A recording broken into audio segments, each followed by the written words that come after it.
Yes, yes. Welcome to Bite-Sized B2B Marketing, where our aim is to give B2B companies easy to digest tips to help improve their marketing efforts. I am joined by Jason Vana, founder of SHFT Agency. SHFT Agency helps transform B2B service brands into their customers' only choice with their structured branding method.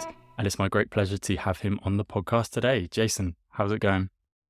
It's going great. Happy to be here. Amazing. Yeah, thank you for being here. Honestly, I do appreciate you for doing this. And today we'll be talking about branding and how to build category dominating brands. So kick it off with hopefully a nice, easy first question. But in your eyes, what makes a strong or healthy brand? Really, when it comes to a brand, and I think this is where a lot of people get it wrong, a brand really is the gut feeling that someone has about your business, your product, your service, whatever it is that the brand is built around. And so a healthy brand really is having that right perception, that people have the right perception of your business that you want them to have. So I'm a firm believer that whether you are intentional about building a brand or not, you have a brand. It's what people think about you when it's that gut feeling they have of you when you come to mind. And so a healthy brand is a brand that is aligned correctly, that people have the right perception or they have that right gut feeling about you rather than something that is off because of one bad interaction or something that's happened. That gut feeling is aligned with who you really are and what you really do. Yeah, I found that ourselves recently, especially over the past couple of years, that all the time you are putting out content, there is a message that's getting towards your customers and they're perceiving you in a certain way, aren't they? And you have to work on that. You can't just at the start, it can be, I suppose it's something you just start the company, you get going, but like over time you're realizing like, hold on, we need to position ourselves and make sure we're presenting what we want the customers to perceive. And I suppose with that, is there, and it can be top level, but when creating a brand strategy, what does that process look like then? And what are the core components of it? And how do you influence that customer almost? Yeah. So for us, I'll just kind of walk through the process that we take our clients through. Like Perfect. the first step really is research. And I think this is where a lot of companies skip because research isn't necessarily fun. It's not fast. It's like it'll tell you things that you don't want to hear, especially when you start talking to ideal customers or you start looking into the competition. It can be very easy to be like, well, I thought we were awesome because of this, but we're actually finding out no one gives a crap.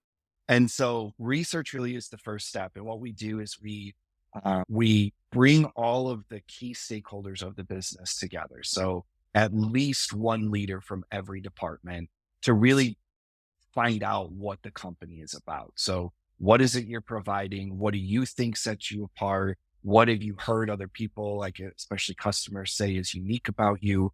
And then we do a deep dive into their competitors and the market space. And so what are your competitors saying is unique about them? How do they talk about themselves? How are they priced? How are they positioning themselves? What do they say is their differentiation? We do a SWOT analysis just to see what the strengths and weaknesses are and the opportunities that are there.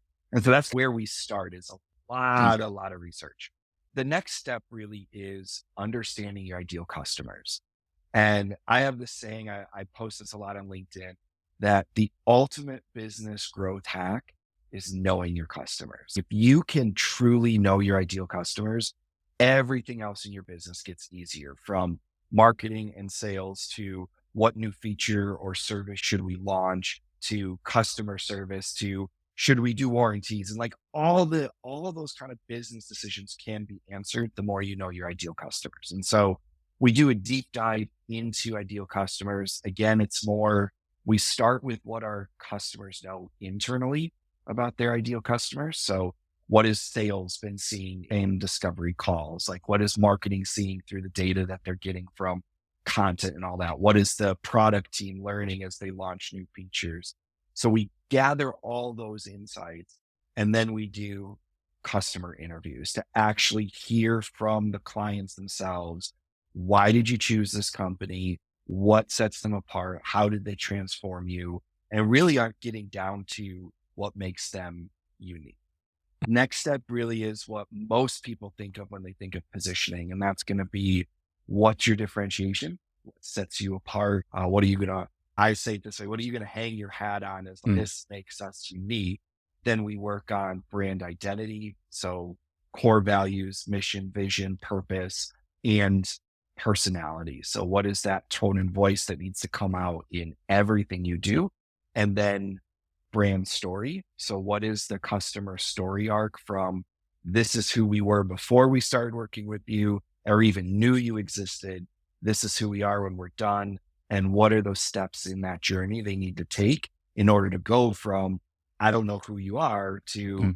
I'm a raving fan. What does that journey look like? And then we write brand messaging. At the end of that, we look at everything that we've developed and we say, okay, what is one very strategic thing that you can do to stand out in the competition? And that's going to be obviously very different per company and industry and competitive landscape and all of that. And so really a brand strategy is here are all the components for your brand. Here's where you're currently positioned. This is where you want to go. And here's how you get there. And Yeah. so that's the process we take and what we found. So like for us, what we hang our hat on as being different as a brand strategy, as a brand agency is that most of our clients either do not have an internal marketing team Mm. or they have a small internal marketing team that doesn't know branding. And so for us, a lot of this stuff that we give them, we also explain to them how to use it, how to implement it. So for instance, one of the things we include with our brand strategies is once it's all set, approved, we love this messaging, this is the direction we want to go, we will take a screenshot of their homepage and give them pointers on, okay, put this messaging here. We're working with a client right now where as I'm doing this for him, it's put client logos here. Like you Yeah. have no social proof on your website. So no one trusts you because do you even have any clients? I don't see any logos on the website at all. And so little things like that. Hey, we're not redesigning your whole website with this, but we're telling you add something here, change something here. It's going to help with some low level opportunities that you're missing because you're not doing something as strategic as putting logos on your website, which Yeah. most people think is obvious. But when you aren't a marketer, that kind of stuff isn't obvious. And so that's what a brand strategy process should look like. Yeah, I looked at your website, and I think the thing that sort of stood out to me that I liked was the one unique or one disruptive idea that kind of comes with it as well, which I Yeah. was thinking that to myself. I was like, what is our one unique thing? What is the one way we can disrupt the market? And thinking of it like that as well. And for companies that are potentially struggling to figure out what makes them unique, I know you've got the term Mhm. onlyness as well that you use a bit as well. Right. Do you have any tips, steps, or questions that Mhm. companies can ask themselves to figure out what does make us unique? Uniqueness really is a tough one. And I wish there was some kind of templated, ask yourself these three Yeah. questions and you'll know what makes you unique. But really what we found, I'm going to answer this a little differently. What we found for a Yeah. lot of our clients is that uniqueness is often tied to your process or your deliverable. And so what I mean by that is like, I shared our example. So for us, there's a lot of branding agencies out there who give you a deliverable. They give you like this really nice, polished, beautiful brand book. It's got design features in it. And this is what your social media should look like. All this kind of stuff. It looks beautiful. We have literally had competitors, clients come to us with their brand book and say, I have this awesome book. I have no idea what to do with it. Yeah. What is my next step? What should I be changing? Like they want us to change even the wraps on our car, like on our vehicles. Where do we start? How do we implement this? We don't know anything with that. And for me, it's like, if you don't know how to implement the strategy is a failure. And so for us, that uniqueness really is we take this complex issue of branding and we try to make it super simple. That if you are not a marketer, if you're not a brander, you still can build a solid brand and have these components that come as part of a brand and know how to use them. And for instance, one of the things we do is one-page strategies. So we still give you a brand book, especially if we do the design side of your brand. You're going to get a very beautiful, highly polished, like this thing is going to be something you want to print out and put on your coffee table and be like, look at how awesome we are. Yeah. Like that's the goal with when we do the brand design side. But even if we don't, we still provide you a brand book. And in that brand book, we lay out how to use all these components. So for instance, I'm working on a brand book for a client right now. And as we're sharing, here is your tagline and one-liner. In the column, then I have put, here's where to use this. It's going to go at the top of tagline is the big words at the top of your website. One-liner goes right underneath them. Then you're going to put this call to action button right underneath there. So a marketer, if I was giving this to a solid marketing team with the CMO and they know branding and they know, hey, tagline goes at the top of the website, it's going to feel redundant to them. But when it is a founder or a small marketing team that doesn't understand branding, we give them the tools to know how to implement it. Yeah. And so that's in the brand book. And then we give one-page strategy. So like when we do the deep dive into the ideal customers, you're going to get a one-page buyer persona. We call it a customer file, whatever you want to call it, a one-page document. That way you can take it. If you're going to have a company do Google ads for you, for instance, you can give them this one page and it has everything they need to do targeting for your ads. We give you a one page with your brand identity. Here's your tone and voice. Here's your values and all that. So again, you can give that to an external team and say, this is the tone and voice you need to match in all of our ads. And so it's this mix of, you do get the nice brand book with all the instructions. Here's how to use it.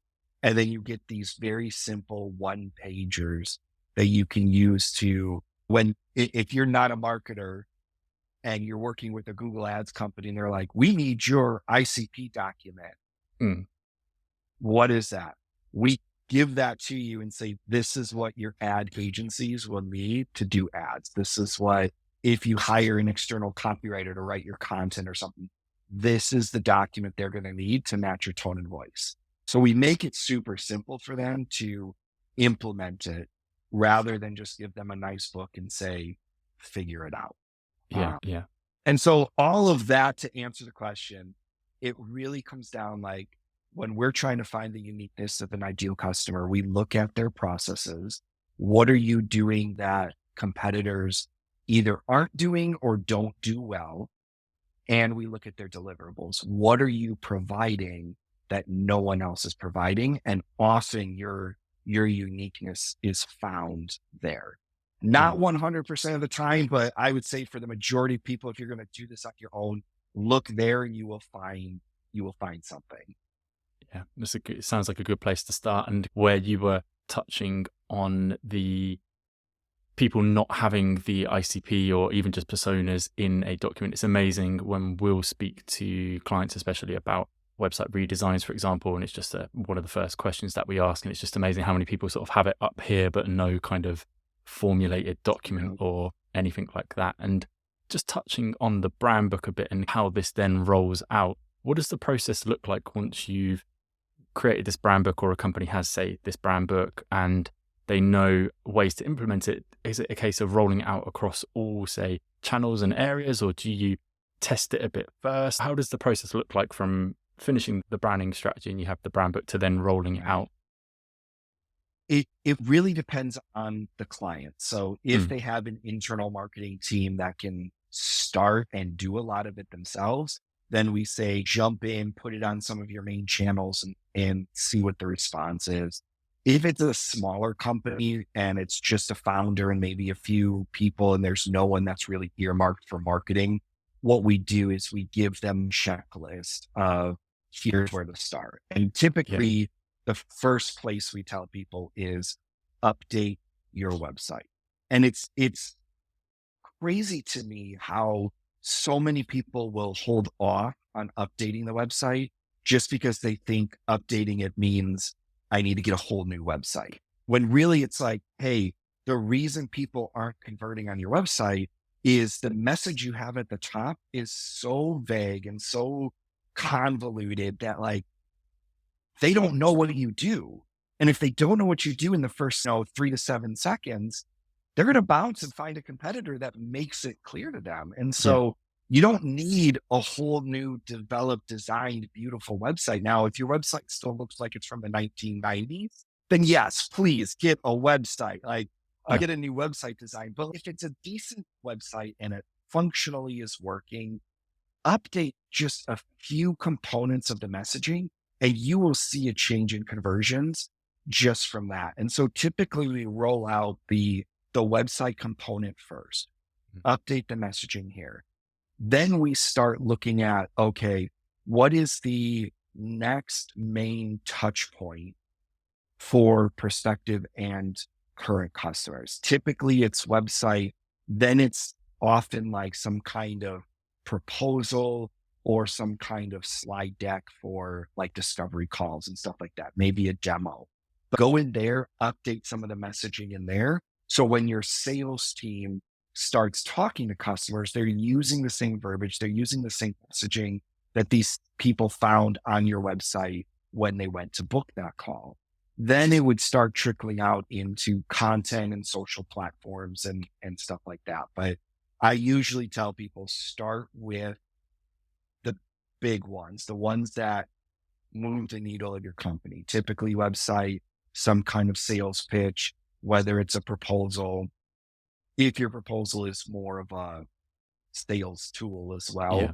and then start rolling it out through content. All of that, I guess I should back up and say first, you need to get team alignment Okay. on Yeah. all of this. So don't just like, here's the brand book, give it to marketing, run. It's Yeah. get your company together and really align the whole team. This is who we're going after now. This is the tone and voice and the messaging we're going to use. We're not going to say we're this anymore. We're saying we're this. You need to update all of your scripts, anything, any templated emails, all of that kind of stuff. But get team alignment, then start dripping it out in the sales and marketing sides of the company. And then obviously after you start doing that, then start looking at things like your accounting and your product development and whatnot, get it all aligned. But that's where we start with the implementation. Nice. Because yeah, people are very keen to update the website regardless. And that's one of the biggest mistakes you see, isn't it? Like people will just update the website without doing the research, without having the strategy. And it's quite a common thing you encounter, isn't it? Yeah. Not only website, but even they'll start running marketing tactics. Like we're working with a client right now. Funny story. He actually reached out to us in January 2022 Yeah. with, I need a brand. I'm struggling. I don't know how to grow my business. I don't know who I'm trying to target, and ghosted us. Mm. Then came back in September of last year, ghosted us again, came back in January of this year, finally signed the contract. And what he told us in that process was in that year, he dropped about $100,000 on marketing, like Google ads and LinkedIn ads and Facebook ads and all this stuff. And I literally got $0 from that 100,000. I'm like, if you would have given me that 100,000, like last year, you would not Yeah. only have a brand strategy and messaging, you would have a new brand look, you would have a website, like, and you would have ongoing content already put out. You would have been making a lot of revenue if you Yeah. gave me that money last year because, and this is where a lot of, especially a lot of startups and especially a lot of companies in the tech industry, they get very focused on product and they think if I build it, the right people will come. And Yeah. that's like, that was great for the Field of Dreams movie. That's not real life. Like, Yeah. you don't just build it and people show up. And what happens is they think they listen to some of these influencers that say, well, if you just do this, if do SEO and it's going to solve your problem, do Google Yeah. ads, you're going to get this. And people will show case studies of how they helped companies do all this. And what happens is they think Google ads are the secret bullet. SEO is the secret bullet. Content is the secret bullet. And all of that stuff is part of a great marketing strategy. But if you don't have the foundation of understanding who are your ideal customers, not just they're founders of companies that make this amount of money, but what are they actually struggling with? What are their aims and their goals for their business and their life? What is that motivation that's going to cause them to actually put money towards that pain? As a business owner, there's a lot of pains that I go through. And I think every business owner, anyone that leads a department, anyone in any kind of role would understand there are pains you struggle with that aren't painful enough to put money to. You will find a workaround solution for it. What you need to find out is what causes a pain to be so painful that people will open their wallets and say, I'm going to pay for this.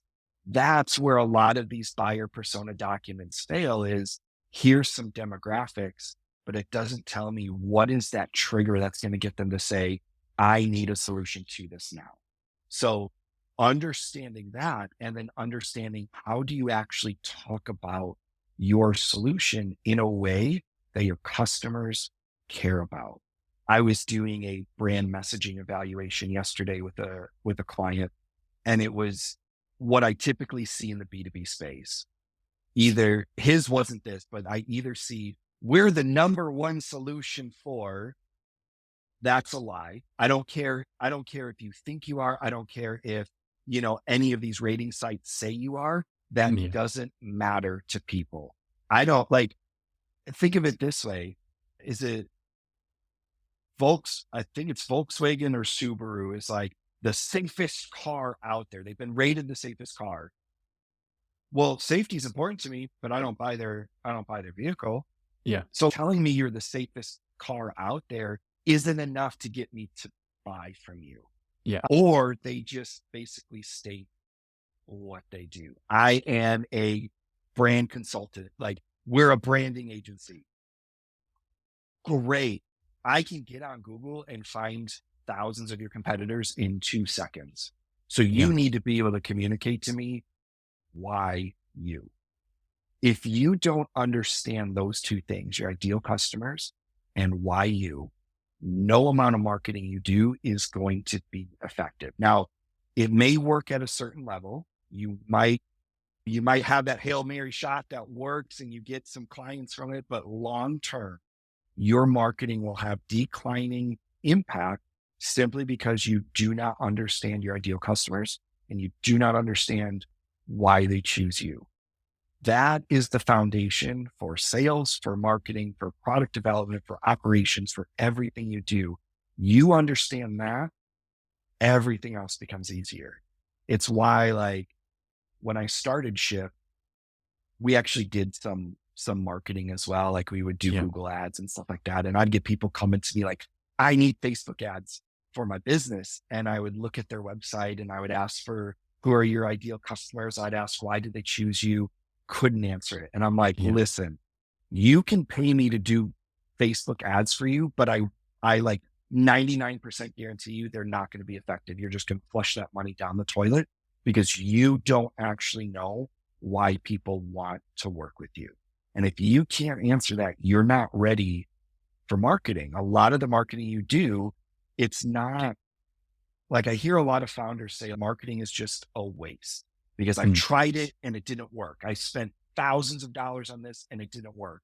And my response always is, show me the ICP document you gave them and explain to me why your customers should buy from you. And they're like, well, I don't have one. I don't do that. I'm like, that's why it failed. I don't care how good of a Google ad strategist you are. If you if those two things are wrong, the strategy is wrong. And so that's the foundation to start with before you start doing any marketing and all of that, to make sure what you're investing your money in is actually working. Not only that, a good brand strategy, like when you understand your ideal customers, it helps you understand where to find them.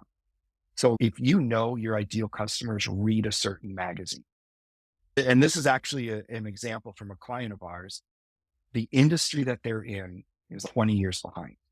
Every major decision maker reads 2 industry magazines, front to cover.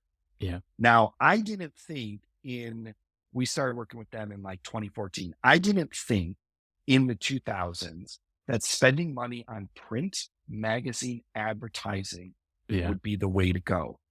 It is their most effective marketing to date because we understood this is what their ideal customers go to when they're looking for solutions. So this is where your marketing money needs to be. You don't need to spend money on Facebook ads because your ideal customers don't look at stuff in your industry on Facebook. So save your money. Yeah. Don't invest in that channel because it's not the right channel. When you have a brand strategy, you can eliminate some of that stuff and say, I don't need to do SEO. I don't need to do Facebook ads. I don't need to be on Instagram, or the big one. If you're on LinkedIn, everyone's, oh, you should be on TikTok. Yeah. I have clients that they're like, well, this influencer said I should be on TikTok. And I'm like, TikTok is the wrong move for your brand, for your ideal customers. Don't be there. It's going to be a waste of money. Take that money, put it here. You're going to get a better ROI. Yeah. That's the kind of stuff and the kind of knowledge and direction that comes from a brand strategy. And why do you feel people don't do this customer research? Like, everyone talks about it on LinkedIn. It's such like a popular topic and you see it everywhere. Like, why don't people do it? I think there's a few reasons. One, they don't know how. And so if you don't know what kind of insights you need in order to write the right messaging and understand the channels they're on, if you don't know how to gather that information, or even you might know you have to do customer interviews, but if you don't know the right questions to ask, it's going to be hard. It's going to be overwhelming. And so I get that. I think the other thing is a time and budgeting thing. And so what happens, especially in a lot of startups, they put a lot of their funding towards product or service development. They don't put enough, and they put a lot of their timeline into product or service development and put very little into the marketing side and the brand side. And so what happens is they develop this great product. I've got this SaaS form, or I've got this widget that I'm selling, whatever it might be. Great. You've spent a lot of time developing that. Now you need revenue because you're running out of money. You need to sell something. Most of them look at it and say, I don't have a month or 2 months or however long it would take them to do client research, to do interviews and stuff before I start marketing. And so they say, well, we're just going to run some ads. We're going to get a website up. We're going to do this just so we can start making money. And what happens is it's the old story. And I don't know if you guys have this over in the UK, but there's a kind of an allegorical story going around of 2 lumberjacks that are chopping wood, same time, same size axe, whatever. And one disappears for an hour in the day, comes back and can still out chop down the other one. It's because he goes and he sharpens his axe. And he spends time like getting his tools ready before he does the work. Same with marketing. If you don't have the tools in place, and you don't have all that research and understanding, you can still do marketing, but it's not going to be as effective as if you just said, okay, while we're developing the product, also going to be developing the marketing. So when the product is ready to launch, you know who you're going after, you know the messaging to go after. You've already developed your website. You already have demand created. So when this thing actually drops, you have a queue of people that are waiting to give you their money instead of our SaaS platform launched. Yeah. Where's the clients? Yeah. And that for some reason, I don't understand the thing behind it. That is the go-to strategy for most companies. Build the product, launch a website, and people will come. And Yeah. after a few months, they're like, why aren't people coming? Because you don't have the foundation in place for them to actually find you and understand why they need you in their life. Yeah. People just want to get going right away without thinking about it, taking a step Yeah. back, planning it, and being like, all right, we're going to. And I suppose part of it as well is if you just get going with the content, you get going with the website, you get going with the marketing, you've not really made a strategic decision. You're not going to miss out or lose out on anything. Whereas with a strategy, you're saying, we're going to go in this direction. And if that doesn't work, Yeah. I suppose there might be a bit of fear of failure, or we've picked this direction. If it doesn't work, it's my fault. Whereas might be a bit more easier just to be like, let's just get on with some marketing. If it doesn't work and the marketing doesn't work, rather than my strategy didn't work, I suppose. So, Right. Well, and that misalignment right there that you talked about is why most companies don't make revenue.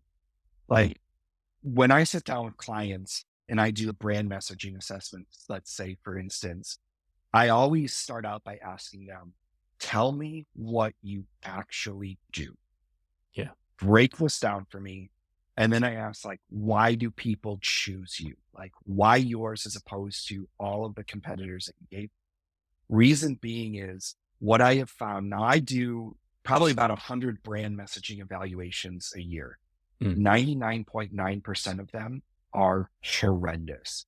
And what happens is when I ask the team, what do you do? Why do people choose you? It's a completely different answer than what's actually on their website.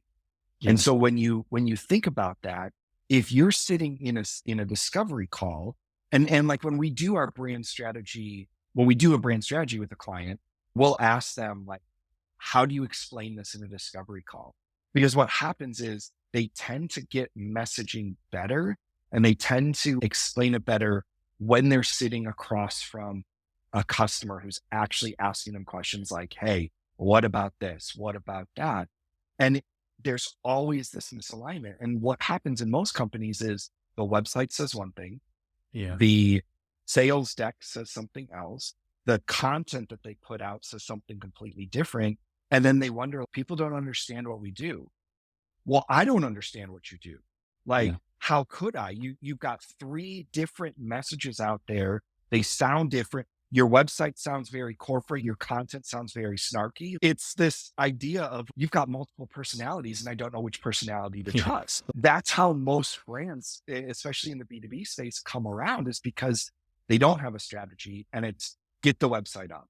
yeah, And then we need someone to design a pitch deck for us. And sales is saying one thing, marketing is saying another. And there's no alignment on this is who we are. This is what we do. This is the benefit we provide.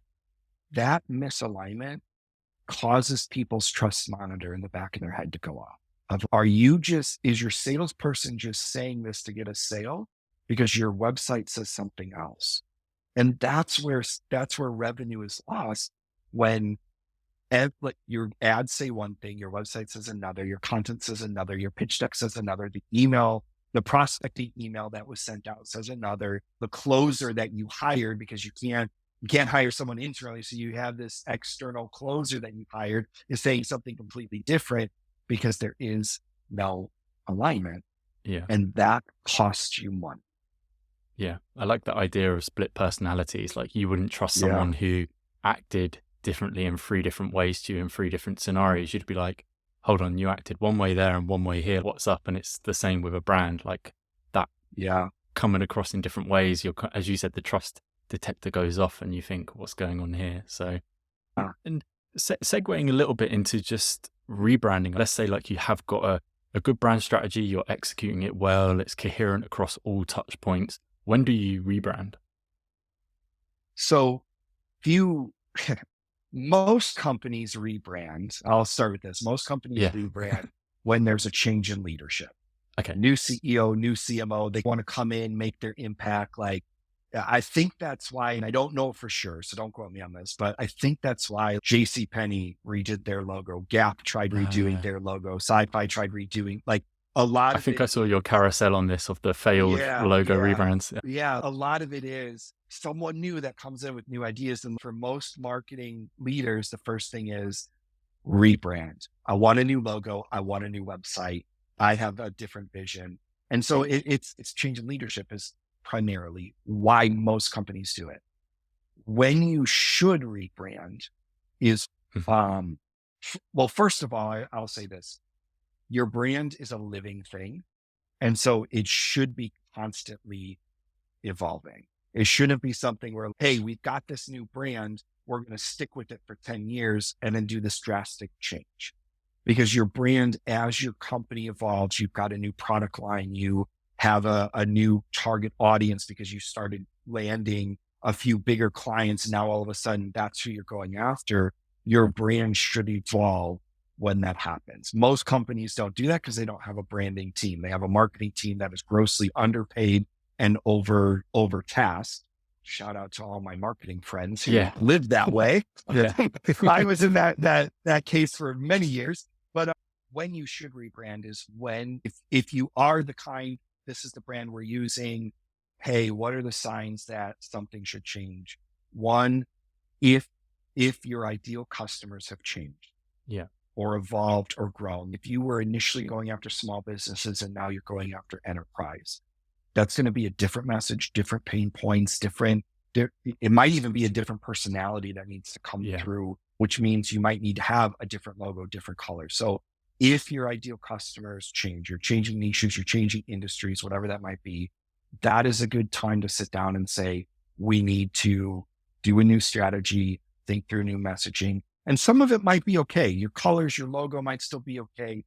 Start with the strategy, use that to determine, is this accurate? So if your ideal customers change, or if your offer has a massive change.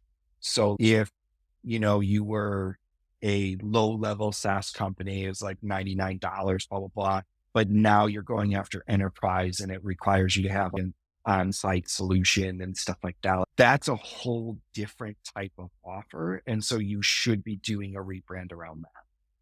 The other time to do a rebrand would be if your design, if the personality is outdated.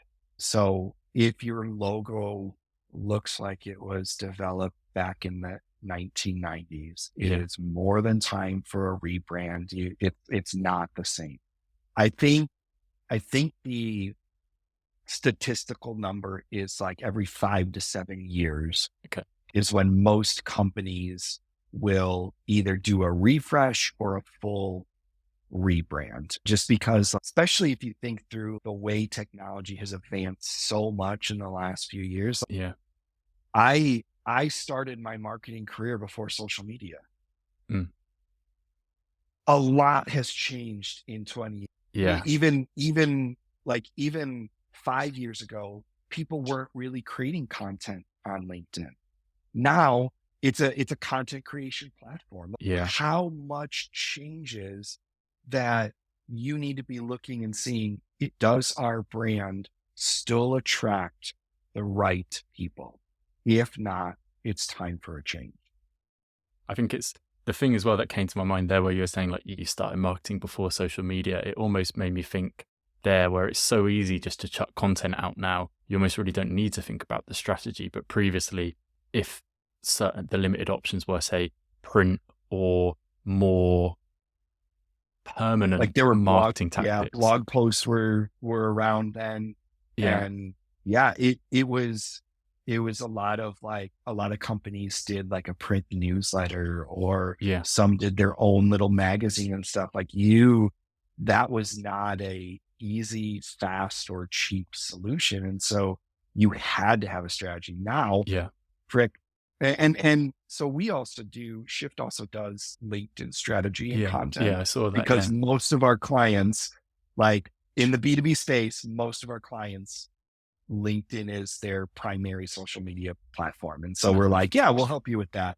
And what I see is a lot of people just get on there and start sharing what personal branders will tell them. Tell your story and talk about what was difficult and be vulnerable and authentic. Yeah. And it's a bunch of BS because that's not what drives business. No. And we've been called in for a lot of companies because they have tried LinkedIn and haven't seen results. And they're like, our competitors are killing it.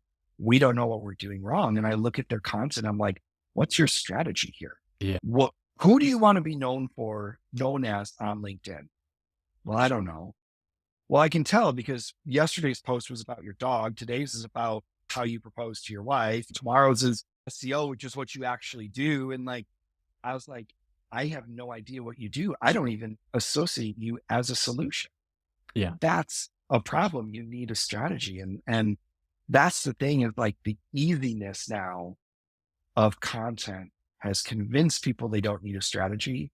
But what happens is they spend a lot of time, a lot of energy, and in some cases, a lot of money when they hire like a ghostwriter. Yeah. And if they don't have a strategy, it's not going to produce the results that they want. And that's my big sticking point when it comes to why you should have strategies for everything you do is yes, there is a little bit more of an upfront cost. Yes. If you're going to pay someone like me to develop a content strategy for your LinkedIn channel, you're going to pay up front when you could just put content out there. Yeah. But in 6 months from now, if you're just putting content out there, you might be slightly more improved. Yeah. But if you actually have a strategy, you're going to already be making money. You're already going to be landing deals. There's a big difference between the two. And you really just have to decide, is that upfront cost that maybe I'm like, oh, I'll just try it myself and do it myself. Like, great.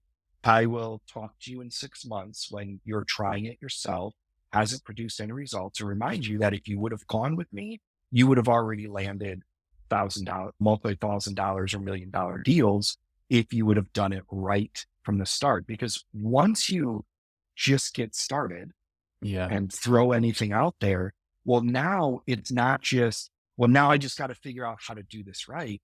Now I have to backtrack and fix the issues I've caused before I can start moving forward. And that's the side people don't see is you have presented yourself one way now for 6 months and built a brand. You built a gut feeling in the back of people's minds about you. And now you need to change that. That is a lot harder to do than starting out and doing it right from the beginning.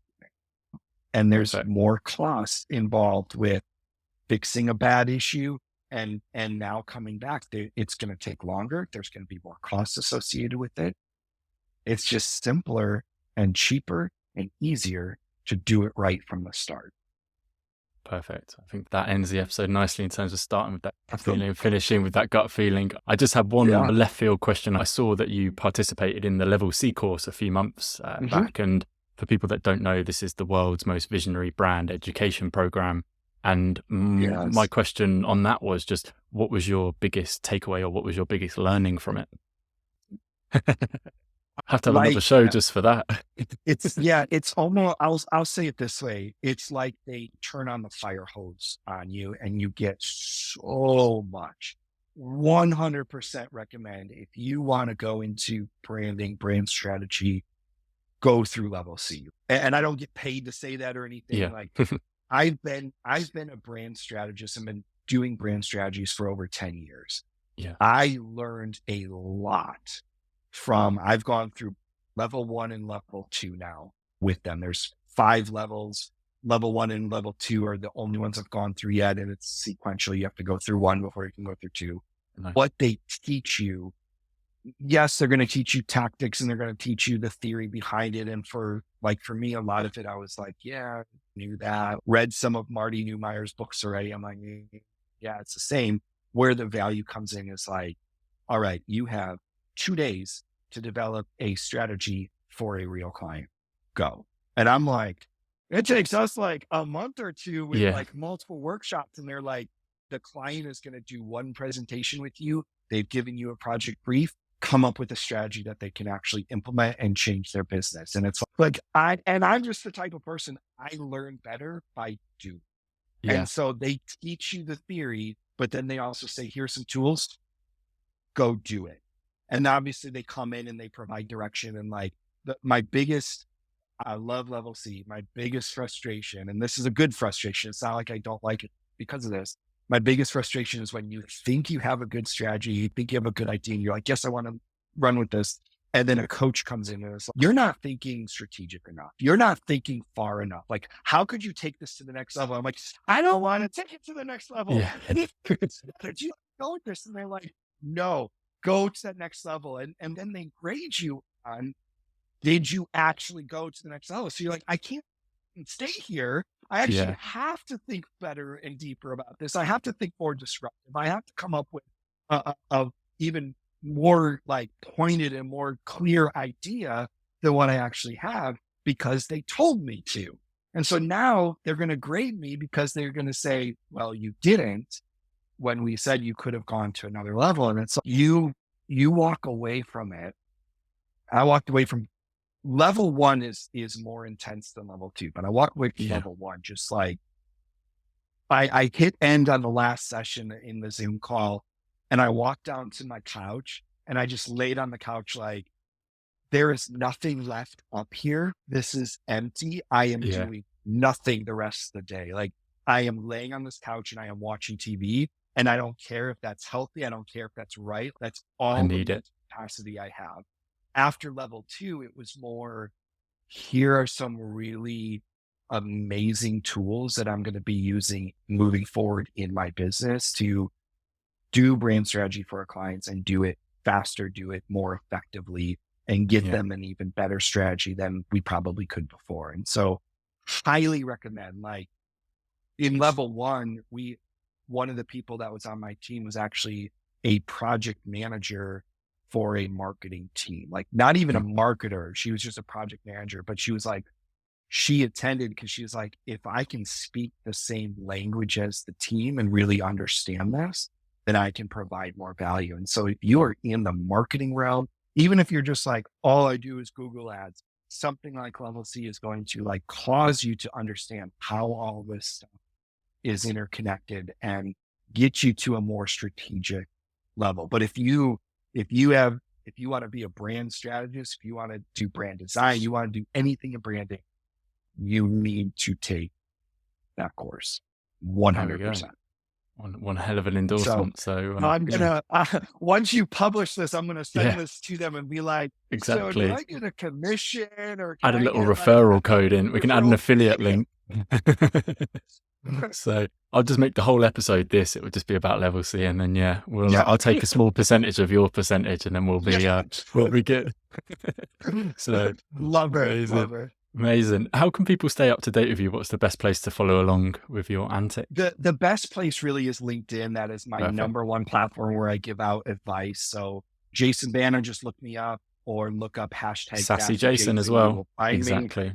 There, or check out the Shift website. It's Shift SHFT because we were trying to be cool and leave the I out .agency. So again, weird domain, but it's actually our name, Shift Agency, as a domain. I was like, that's pretty cool. Good.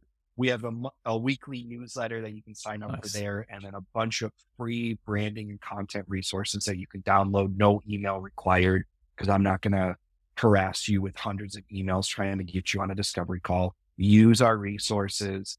Hopefully they help. And those are the two best places, LinkedIn and our website. Nice one. Jason, well, thank you. I appreciate your time. And for everybody listening, thank you for tuning in as well. So this has been Bite-Sized B2B Marketing. Regular updates on our LinkedIn page, and we're on all good podcast platforms as well. So catch you all next week. Thanks, Jason. Thank you.